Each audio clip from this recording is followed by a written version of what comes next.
Broken Vows and Secret Lies. Chapter 1. Don't touch me.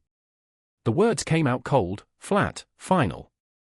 Elara Hale didn't look up from her phone as her husband's hand brushed her waist. She'd stopped flinching months ago. Now she only went numb. Kane Hale froze behind her.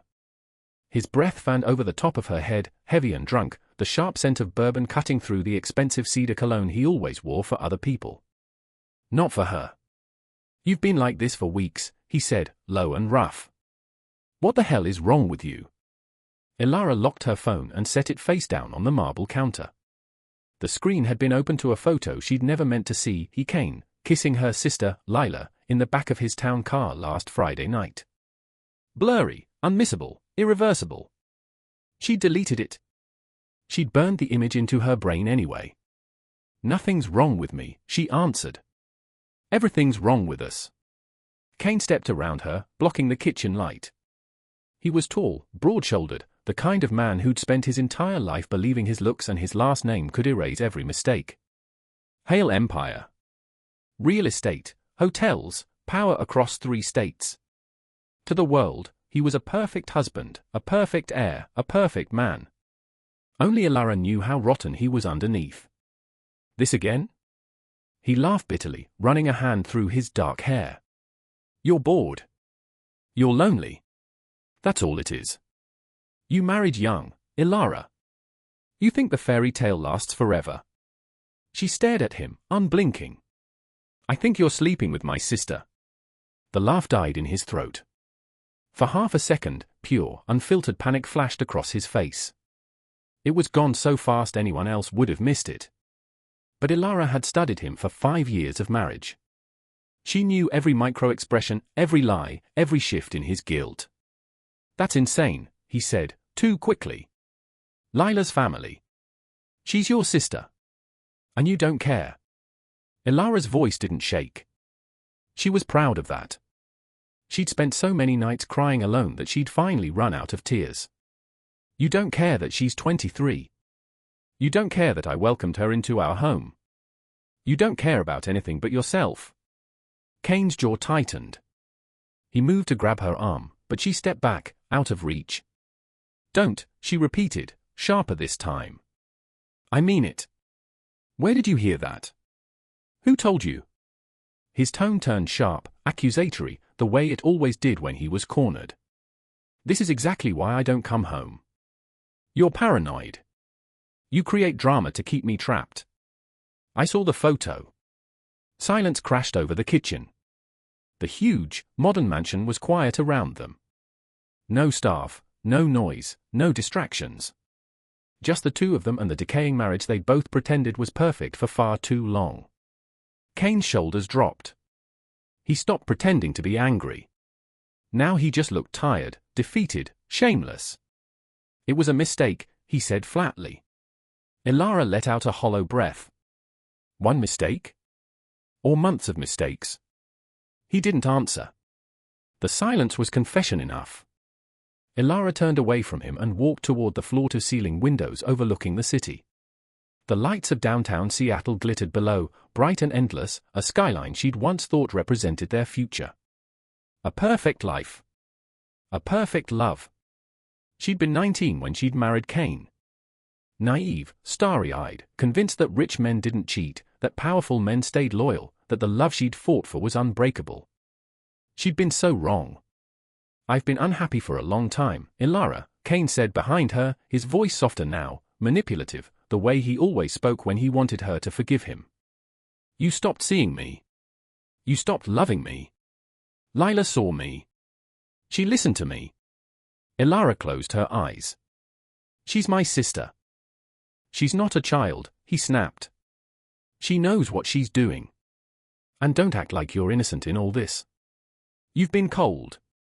You've been distant. You never touch me. You never talk to me. I stopped touching you because I could feel the lies on your skin, she said, turning back to him.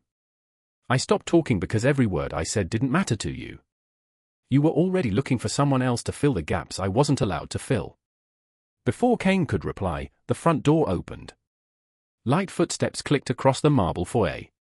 A soft, sweet voice drifted into the kitchen, warm and innocent on purpose. Elara? Kane? I'm home early from my class. Lila walked into view, her blonde hair falling over her shoulders, her casual sweater and jeans making her look young and harmless. Her eyes flicked between Elara and Kane, and a tiny, secret smile tugged at her lips when she saw the tension between them. She knew. She absolutely knew. Lila stepped closer, tilting her head like she was confused. Is everything okay? You two look like you're fighting again. Kane's entire demeanor shifted in an instant. The hardness in his eyes vanished. He turned into the gentle, caring brother-in-law in front of Lila, the perfect family man for the audience. Nothing for you to worry about, kid. Just a little miscommunication. Lila's gaze slid to Elara, sickly sweet. Elara, you're not upset with Kane, are you? He works so hard for us. For our family. Our family. The word sliced through Elara like a blade. Elara looked at her younger sister, the girl she'd raised half her life, the girl she'd sheltered, protected, loved unconditionally. And behind Lila's wide, innocent eyes, she saw greed. She saw longing. She saw a girl who'd been waiting years to steal her sister's husband, her sister's life, her sister's perfect fairy tale. I'm not upset, Elara said quietly. I'm just finally seeing the truth. Lila's smile faltered. Kane stiffened again. And somewhere in the quiet of the lavish kitchen, Elara Hale decided she was done being the quiet, forgiving wife. Done being the loving sister. Done being the victim. Chapter 2. Elara slept on the couch that night. She didn't argue when Kane didn't come find her. She didn't wonder where he'd gone. She already knew. The guest wing was on the opposite side of the mansion. Lila's bedroom was there. And Kane's footsteps had headed that way 10 minutes after their fight ended. Elara lay awake until 3 a.m., staring at the ceiling, listening to the quiet creaks of the house, the distant hum of the city outside. She didn't cry. She didn't scream. She just thought. Thought about 5 years of marriage. Thought about all the nights she'd waited up for him. All the excuses she'd swallowed. All the time she'd blamed herself for his distance, his anger, his restlessness. It had never been her fault. It had always been Lila. Lila, who'd moved in with them 2 years ago after their parents' sudden death in a car crash. Lila, who'd clung to Elara like a lost child, who'd depended on her for everything, who'd smiled and hugged her and whispered "I'm so lucky to have you, sister" while she crept into her sister's marriage behind closed doors. Elara had grieved alone. She'd mourned her parents alone. She'd struggled with the loneliness of marriage alone. While Lila had thrived. By sunrise, Elara had a plan. She rose from the couch, stretched her stiff shoulders, and walked silently up the staircase. The house was still quiet. No servants arrived until 7. Kane and Lila were still asleep in the guest wing, shameless and unashamed. Elara pushed open the door to Lila's bedroom slowly. The sight inside nearly stopped her heart. Kane was sprawled across the bed, half undressed, his shirt thrown across the floor. Lila was curled into his side, her head on his chest, her bare arm wrapped around his waist. Their legs were tangled together like they belonged there, like they were the real couple, like Elara was the outsider in her own home. Lila woke first. Her eyes fluttered open, and when she saw Elara standing in the doorway, she didn't panic. She didn't hide. She simply smiled, soft and sleepy and victorious. She tightened her arm around Kane's waist, just a little, a deliberate claim. "Good morning, sister," Lila whispered. Kane jolted awake seconds later. His eyes widened when he saw Elara. He scrambled upward, pushing Lila away from him sharply, guilt flaring across his face. "Elara, wait. This isn't what it looks like." "It looks like you're sleeping with my sister in my bed," Elara said evenly. "In my house. In the home I built with you." Lila sat up slowly, pulling the sheets over her chest, her expression turning fake upset. "Elara, don't be cruel. We fell asleep talking. Nothing happened. Take your clothes and get out," Elara said to Lila. Lila's eyes widened. "What? You heard me." Elara's voice didn't shake. It was cold, unyielding. Pack your bags. Leave my house. Now. Kane stood up from the bed, grabbing his shirt, rushing to block Elara's view of Lila. Elara, that's enough. She has nowhere to go. She's family. She's not my family anymore. The words hung in the air, sharp and final. Lila's face crumpled instantly, switching into the vulnerable, orphaned little sister act she'd perfected over 2 years. Tears welled in her eyes, glossy and bright. Elara, how can you say that? I lost my parents. You're all I have. Please don't push me away. You lost my parents, Elara corrected. You didn't lose me. You betrayed me. Kane stepped forward, his tone firm, commanding, the way he spoke to his employees. This is ridiculous. Lila stays. You're overreacting. Elara turned her gaze to him, and for the first time in 5 years, she looked at him without love, without hope, without forgiveness. Then I'll leave, she said. Kane froze. What? I'm not staying in a house where my husband sleeps with my sister, Elara continued. I'm not staying in a marriage that's been dead for years. You want her? You can have her. You want this fake perfect life? You can keep it. I'm done. Panic flashed across Kane's face, real and raw this time. He'd expected anger. He'd expected screaming. He'd expected tears. He'd never expected her to leave him. No one ever left Kane Hale. He was rich, powerful, handsome. Women threw themselves at him. Wives stayed loyal no matter what. He'd never once considered that Elara would walk away first. Don't be stupid, he said, his voice tight. You have nothing without me. No money, no house, no status. You've been married to me since you were 19. You don't know how to live on your own. Elara smiled faintly, sadly. I'll learn. She turned and walked out of the bedroom before either of them could stop her. She went down the hallway to her master suite, opened her closet, and pulled out a single suitcase. She packed quickly, no hesitation, no second guessing. She didn't pack any of the expensive jewelry Kane had bought her. She didn't pack the designer dresses, the luxury shoes, the gifts that had always felt like payment for her silence.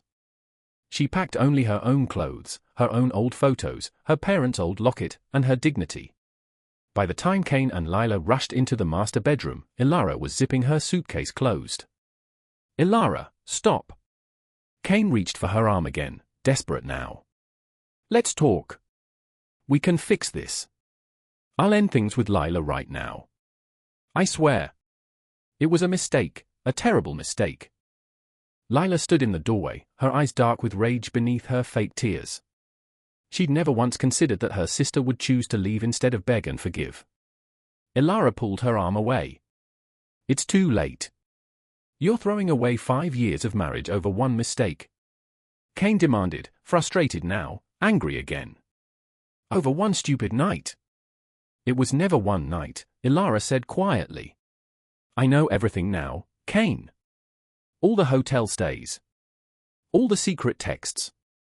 All the lies. You've been choosing her over me for years. I just finally opened my eyes.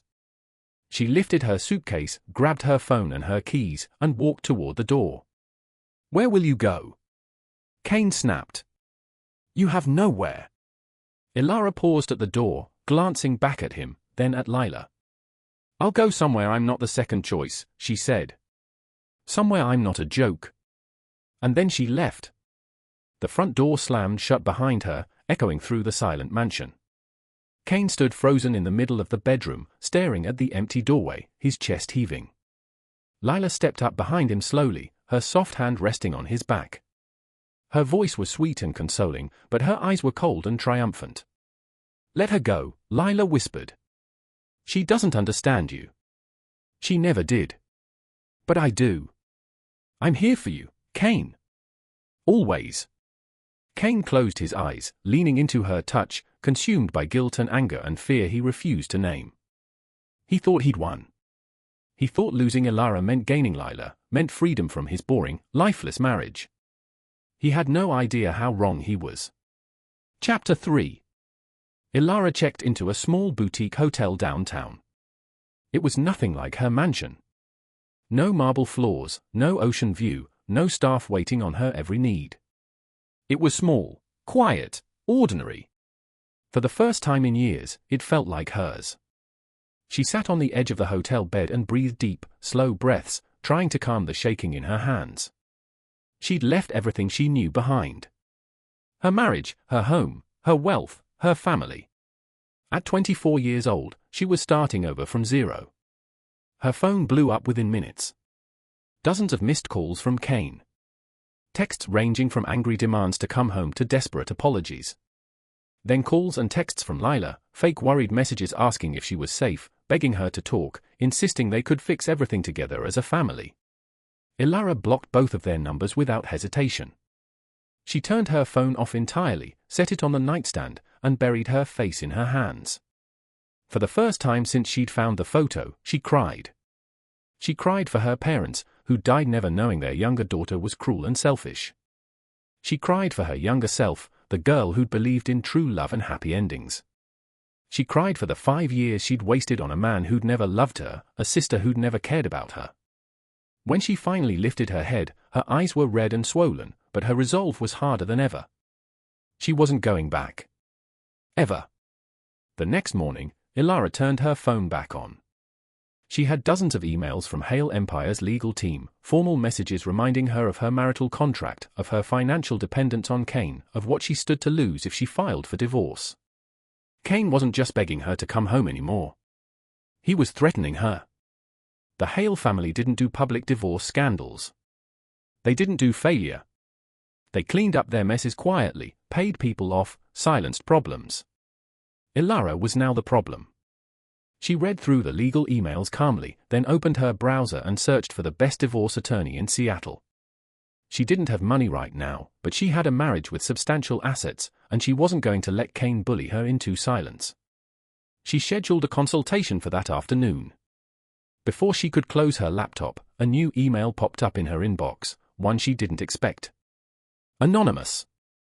No sender name. Subject, you don't know the half of it. Elara's heart skipped a beat. She clicked it open slowly. Inside were dozens of attached photos and screenshots. Photos of Kane with other women, women who weren't Lila. Random models, business associates, strangers from bars. Screenshots of years of texts, secret meetings, hidden affairs stretching back to the first year of their marriage. Elara stared at the screen, her blood turning cold. She'd thought Lila was the only betrayal. She'd thought her sister was the only secret. But Kane had been cheating on her since their wedding day. The email body had one single line of text.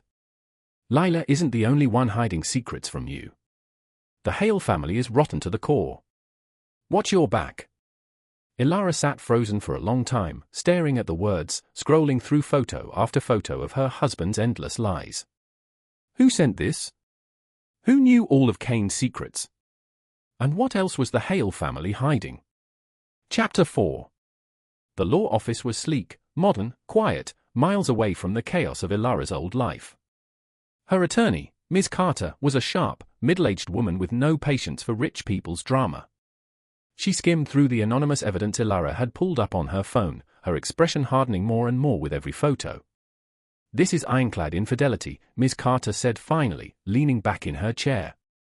In Washington state, that's more than enough to grant you a favorable divorce settlement. You're entitled to spousal support, half marital assets, full separation without negotiation. Elara nodded, her hands folded tightly in her lap.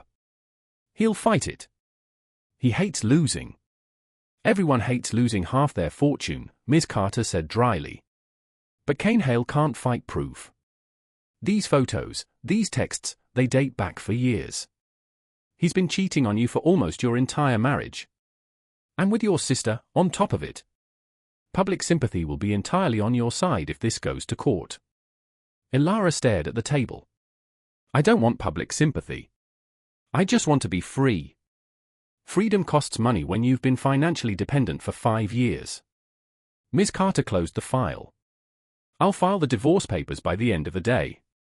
Once they're served, Kane Hale can't bully you into coming back. He can't threaten you with nothing. Elara exhaled shakily. Thank you. One more thing. Miss Carter hesitated, then spoke carefully. You said these files came from an anonymous source. Yes. Be careful. Miss Carter's eyes were serious. Anonymous leaks about powerful families always come with a price. Someone is feeding you dirt on the Hales for a reason. They're not doing it out of the goodness of their heart. You might have just stepped into something bigger than a cheating husband and a traitorous sister. Elara thought of the email's final line. The Hale family is rotten to the core. She'd always known the Hales were ruthless in business. She'd always known they valued power over people. But she'd never stopped to wonder what other secrets they buried. I'll be careful, she said quietly. She left the law office an hour later. Divorce proceedings officially started. Her phone buzzed the second she stepped onto the street. An unknown number. Text message only. You met with Carter. Smart move. But Kane's already digging into who sent you the files. He's furious. He never lets people expose him. Elara's pulse raced. She typed back quickly, "Who are you?" The reply came instantly. Someone who's been burned by the Hales too. Someone who wants them to fall. Stick with me, Elara. I'll give you every secret they've ever hidden. But trust no one. Not even yourself right now. The number blocked itself immediately after sending the message. Elara stood frozen on the sidewalk, staring at her blank screen, the city traffic rushing past her. She was no longer just fighting a divorce. She was fighting a family. A powerful, dangerous family that destroyed anyone who crossed them. Chapter 5. Back at the Hale mansion, chaos erupted the second the divorce papers arrived. The server handed the official legal documents to Kane in the entryway, and his face turned white with rage before he even opened the envelope. Lila stood behind him, watching silently, her fingers twisting together nervously. She'd spent the entire previous day comforting Kane, telling him Elara would calm down, that she'd come crawling back, that she couldn't survive without his money and status. She'd been wrong. Kane tore open the envelope, scanned the papers, and crumpled the entire stack in his fist. Divorce, he snarled, voice deadly low. She's actually filing for divorce. Lila stepped forward carefully, placing a hand on his arm. Kane, don't be mad. She's just hurt. She's acting out. She doesn't mean it. She means it. Kane tossed the crumpled papers onto the marble floor. She hired Carter. The best divorce lawyer in the city. She's not coming back. She's trying to take half my empire. Panic flared bright in Lila's eyes. She hadn't planned for this. Her entire plan had been simple: slowly seduce Kane, push Elara away, wait for Elara to break down and leave heartbroken and weak, then step into the perfect wife role, inherit the mansion, the money, the Hale name. She'd never thought Elara would fight back. Never thought she'd hire a lawyer, demand assets, try to destroy the perfect Hale image Lila wanted for herself. We can fix this, Lila rushed to say, her voice shaky. I'll talk to her. I'll beg her. I'll tell her it was all my fault, that I manipulated you, that you didn't mean it. She'll forgive me. She always forgives me. Kane grabbed her wrist tightly, pulling her close. His eyes were dark, furious, nothing like the soft, regretful man from the night before. No, he said sharply. We're not fixing anything. She wants a war? She'll get a war. Lila's breath caught. Kane. I've spent 5 years tolerating her quietness, her sadness, her boring, predictable personality. Kane's voice was cold, ruthless. I'm not losing half my company, half my money, because she finally decided to grow a spine. She wants to leave? Fine. But she leaves with nothing. Lila stared up at him, her heart racing with a mix of fear and excitement. This was the real Kane Hale.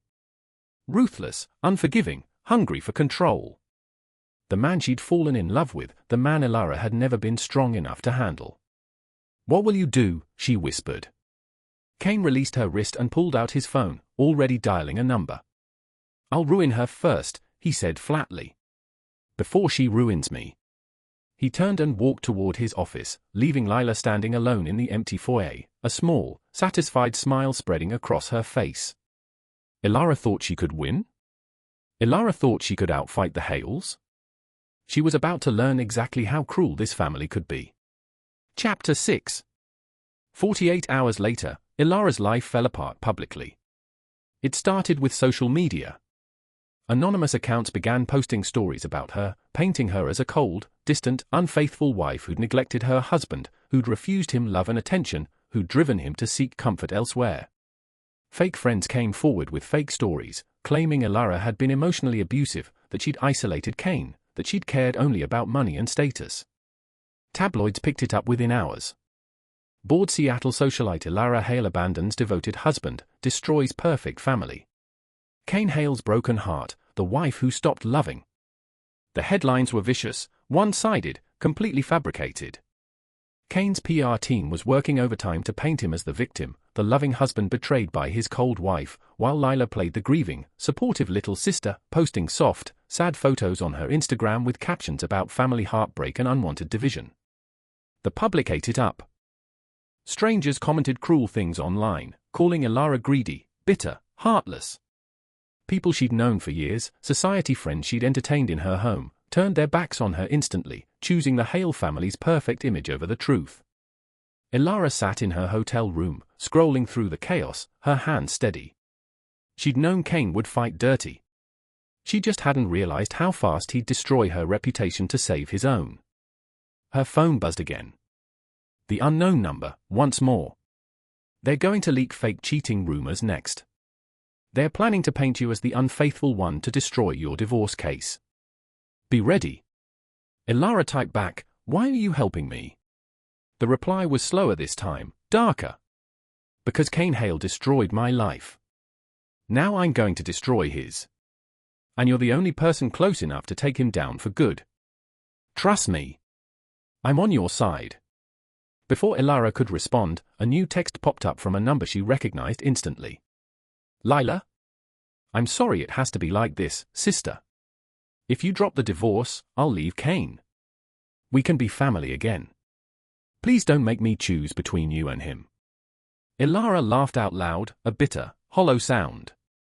Lila was still playing the victim. Still pretending she had no control, still pretending she was innocent.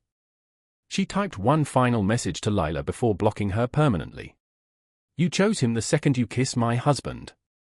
Don't pretend otherwise." She locked her phone and stood up, walking to the hotel window overlooking the city. The fight was no longer just divorce.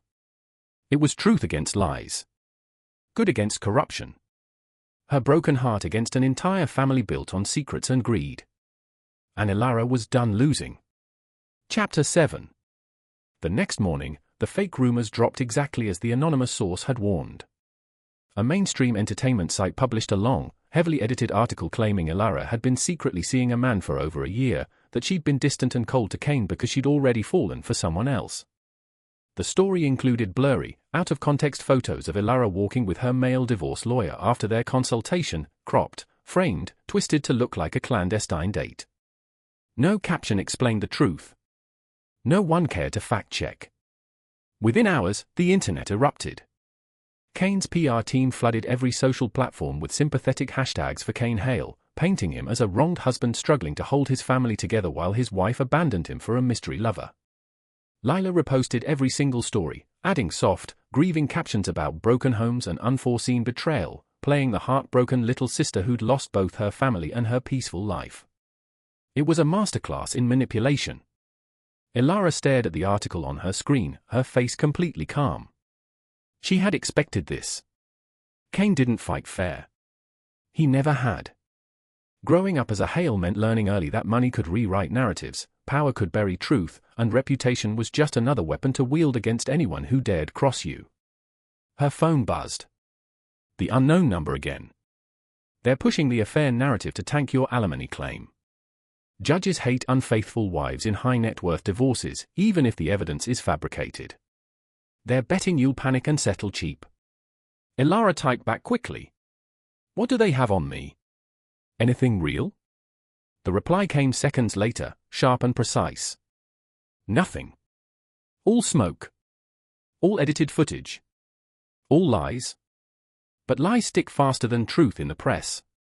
You need to strike back before the judge reads these headlines. Elara leaned back against the hotel wall, closing her eyes for a single breath. She'd spent 5 years being quiet, being polite, being the perfect, docile Hale wife. She'd let the family shape her image, let them define her for society, let them get away with every cruelty behind closed doors. That ended today.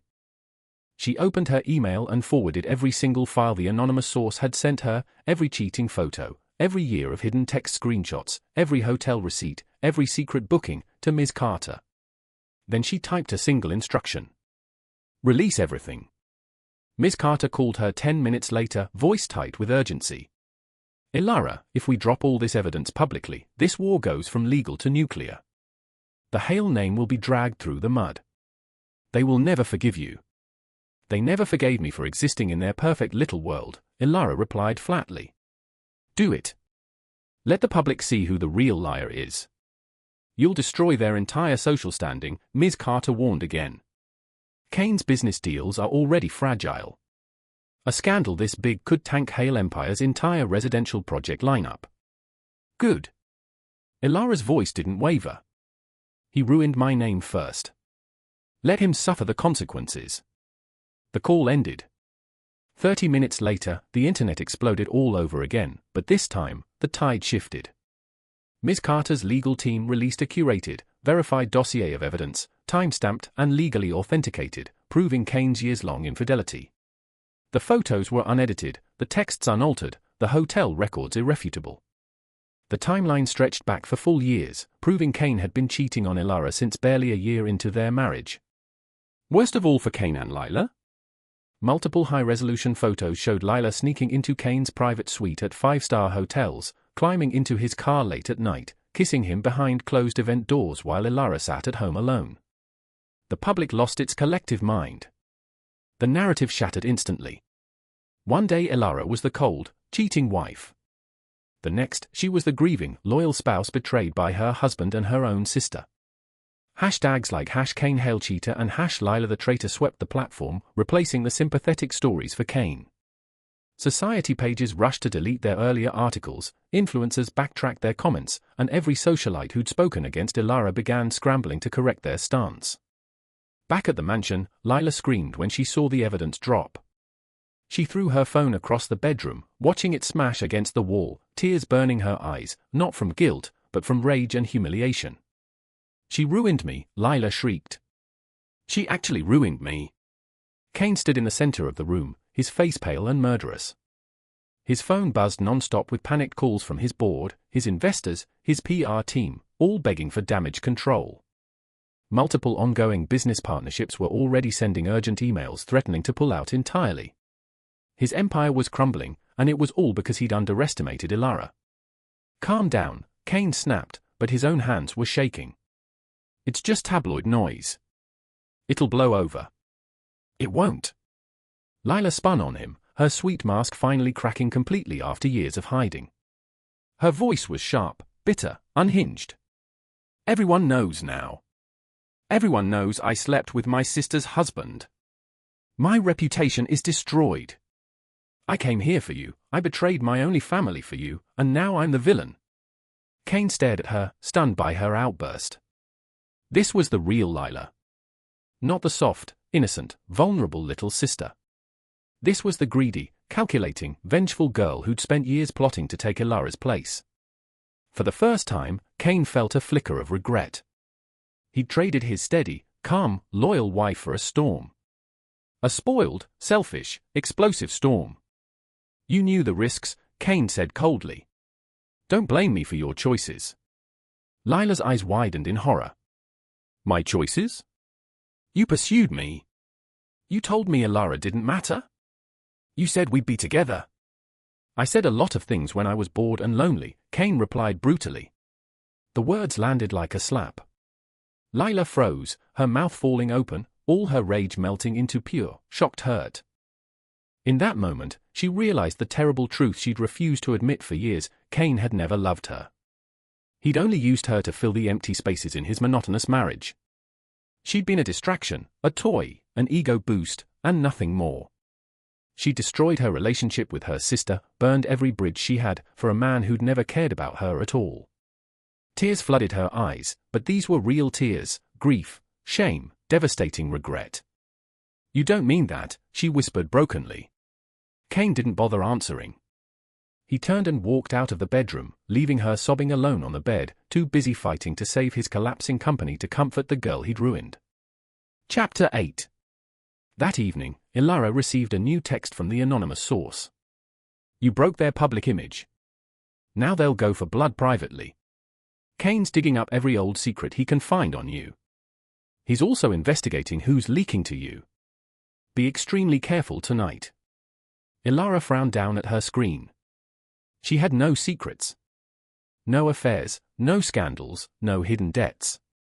She'd lived clean, faithfully, quietly for 5 years. The only skeletons in her closet were the ones the Hale family had put there. Still, she locked her hotel door and chained it double, just to be safe. She didn't trust the Hales anymore. Not after everything they'd done to destroy her name without a single shred of guilt. An hour later, there was a soft knock at her hotel room door. Elara froze. The hotel was private, upscale. No one knew she was staying here. She'd told no one her location, not even her lawyer. "Housekeeping," a male voice called gently from outside. Elara's brow furrowed. It was nearly 9 p.m. "No housekeeping worked this late." "I didn't request service," she called back, stepping quietly toward the door. There was a short pause outside.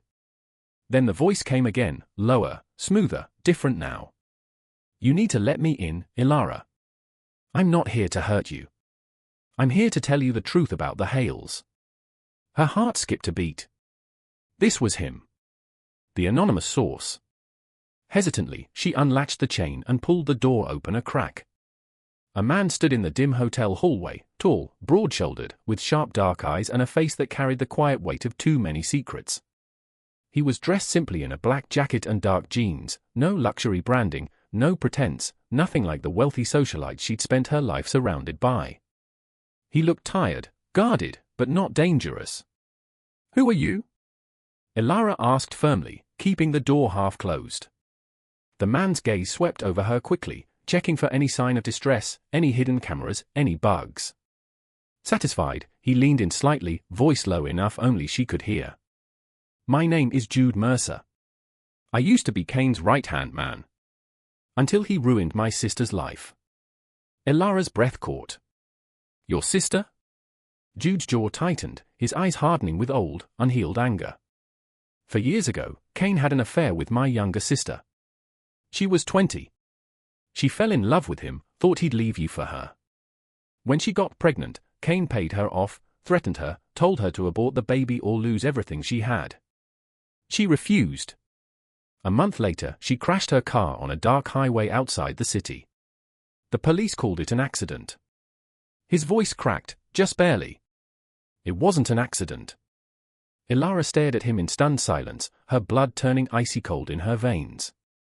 She'd known Kane was cruel, selfish, unfaithful. But she'd never imagined he was capable of something this dark, this ruthless, this murderous. "Why are you telling me this now?" she whispered. "Because you're the only person who can take him down legally." Jude's eyes locked onto hers, intense and urgent. "You have the evidence, the public sympathy, the ongoing divorce case. I have the rest of the secrets. The ones no one else knows. The ones that will put the entire Hale family in ruins." Elara stepped back, gesturing him inside. "Come in. Quickly." Jude slipped into the hotel room, shutting the door quietly behind him, immediately scanning the room for listening devices. He moved with the practiced caution of someone who'd spent years hiding from the Hale family's surveillance.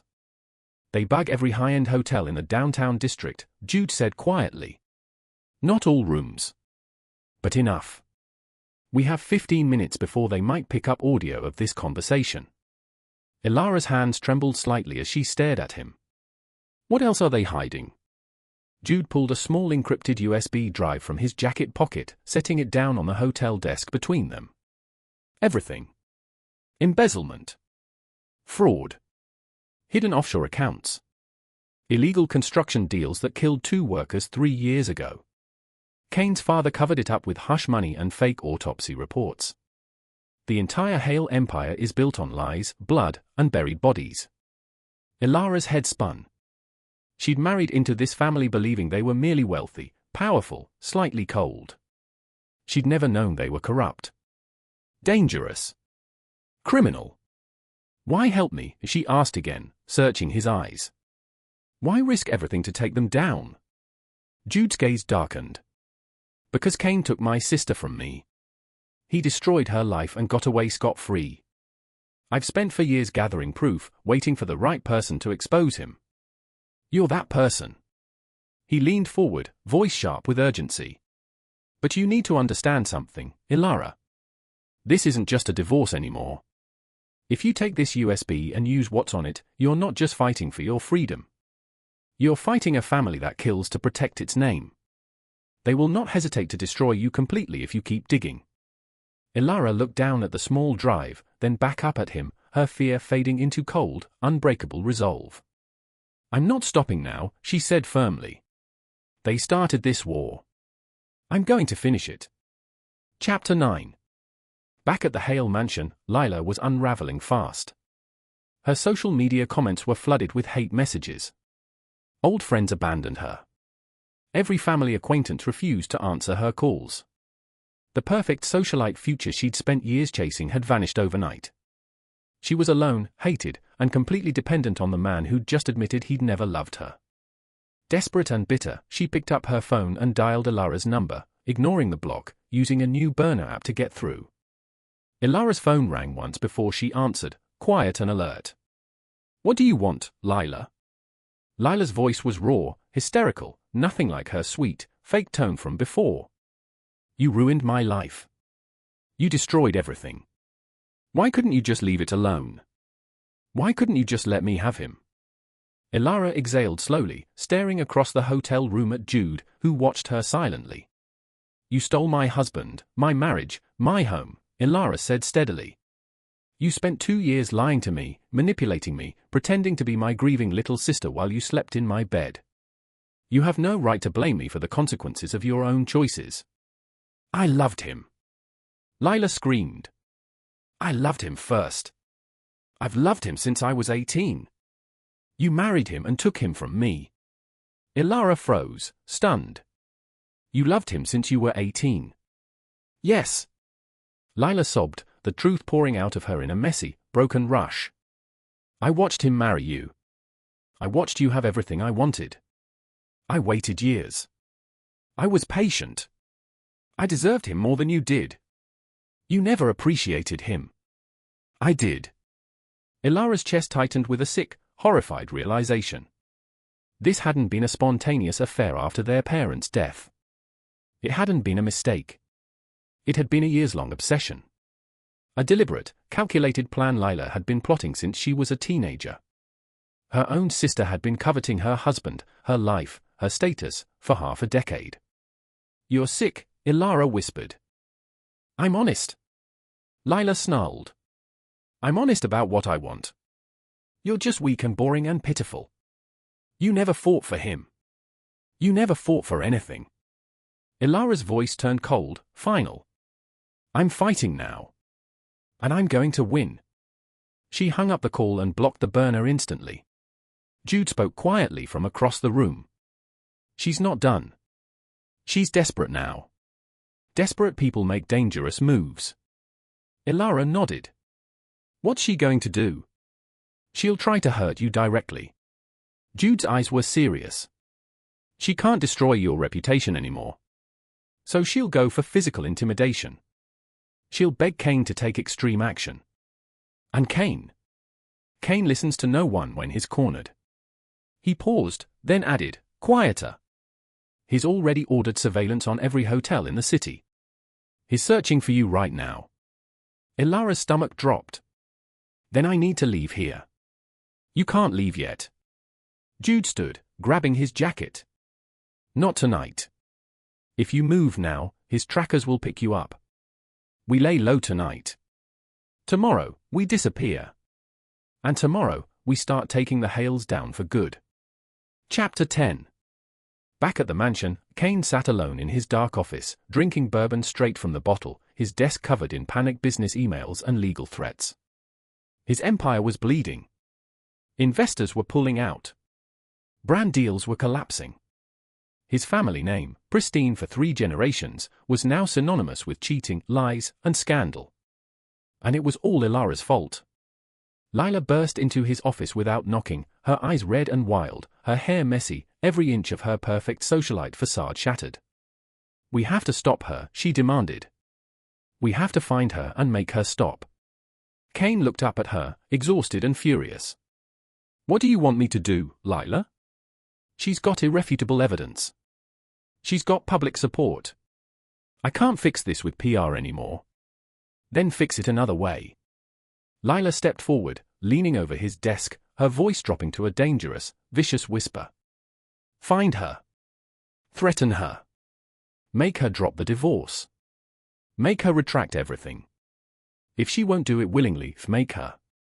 Kane stared at her, shocked by the venom in her tone. "You're talking crazy."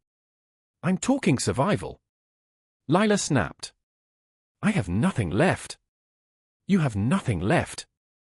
The only way we come back from this is if she's silenced for good. You know you can do it. You've done it before." Kane's jaw tightened. He knew exactly what she was referencing. The accidents. The covered-up scandals.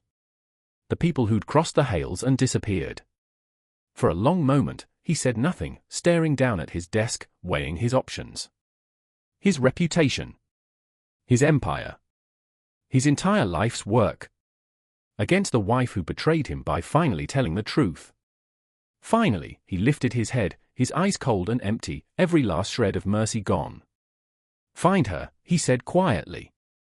Lila's face erupted in a vicious, triumphant smile. "I'll find her," she whispered. "And when I do, she'll regret ever crossing us." Chapter 11. Night settled heavy over Seattle, dark and rain-soaked, the city lights blurred behind sheets of grey winter drizzle. Elara sat on the hotel bed, the encrypted USB drive clutched tightly in her palm, Jude standing guard by the window, watching the street below for unmarked cars, for Hale surveillance teams, for any sign of movement. "Why did you wait so long to expose them?" Elara asked quietly, breaking the long silence between them.